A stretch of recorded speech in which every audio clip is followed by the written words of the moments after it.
Wake up in the morning feeling like P. Hey, Diddy. what up, Grab girl? my glasses, I'm out the door. I'm gonna hit this city. Let's go. Before I leave, brush my teeth with a bottle of Jack. 'Cause when I leave for the night, I ain't coming back. I'm talking pedicure on our toes, toes. Trying on Ztráty a nálezy.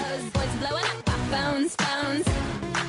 Drop top and playing our favorite CDs. Pulling up to the parties. Trying to get a little bit tipsy.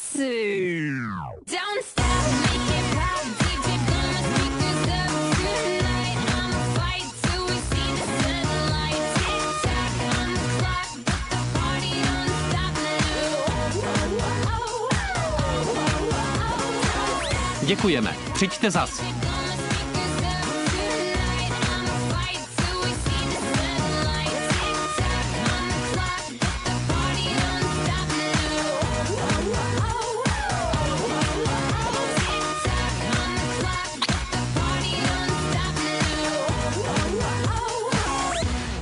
Televize Prima uvádí Simpsonovi. Panu dozorci s láskou.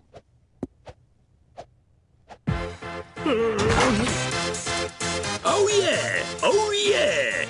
Duffman se dovalil, aby vám pivo dolil. Tak jo, díky. A teď něco lepšího, než je pivo Duff. Lepší než můžeme? Reklamní předměty. Takže, kdo chce obal na flašku, triko na spaní, nebo sexy polštářek, nebo flešku do svýho písíčka, kam si může nahrát data a dát si je do kapsy. Dej mi taky něco. A nyní vyráží Duffman na večeři se svou ztracenou dcerou. Nesmí se ptát, proč ji vyhodili z vysoký. Je to smutný. Ha, ha, ha. Chceš vědět, která firma měla včera večer u vočka prezentaci? Ne, nechci.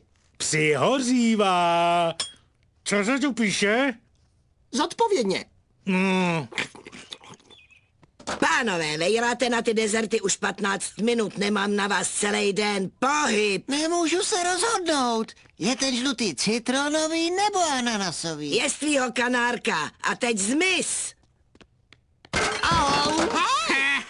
Ty jsi mongol. To není pravda.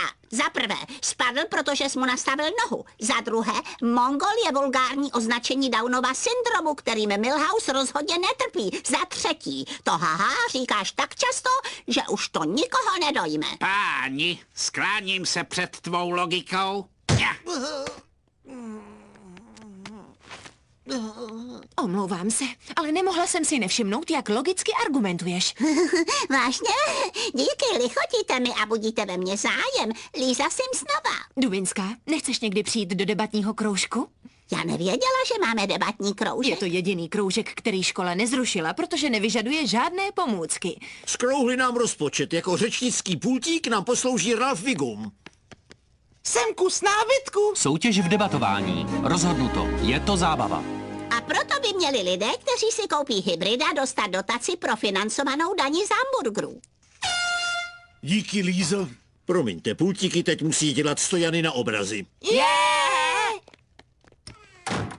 Megan, protiargumenty? Co když má někdo starý, funkční vůz? Neuvolní se při výrobě hybrida víc uhlíku, než dělají úspory na palivu? Zpočátku ano, ale... A nepochází většina elektřiny ve Spojených státech z uhelných elektráren? Dnes možná, avšak solární a větrná... Slunce a větřík. Hádám, že o nich asi víš hodně, že, Blonsko? Blonsko?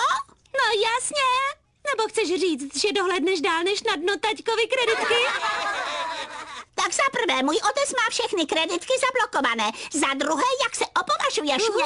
Ty umíš počítat do 2, aby se ti nezavařila hlavička.